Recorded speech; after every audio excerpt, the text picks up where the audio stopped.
Psalm 100 vers 4 sê, gaan sy poorte in met dankliedere, sy hofsaal met lofgesange, dank hom en prys sy naam. Danksegging is die sleutel wat die deur oopsluit. As ons by 'n vriend se huis inloer sonder die regte sleutel in ons besit, sal ons nie verby die stoep kom nie.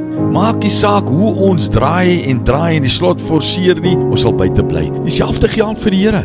Hy sê vir ons dat danksegging die sleutel draai, wat ons toelaat om deur sy poorte in te gaan, en lof is die kaartjie wat ons in sy howe inbring.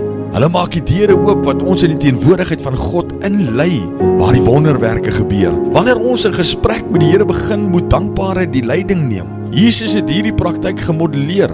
Onse Vader wat in die hemel is, ons eer u heilige naam. Wat 'n voorreg om die troon van genade met vrymoedigheid te nader. Voordat ons petisies uitstort, laat ons stil staan om God te dank vir wie hy is en wat hy vir ons gedoen het. Hy is die pottebakker en ons is die klei. Ons nederige dankbaarheid maak ons sag en werkbaar in sy hande. Hy is alwetend en begryp wat ons nie kan nie.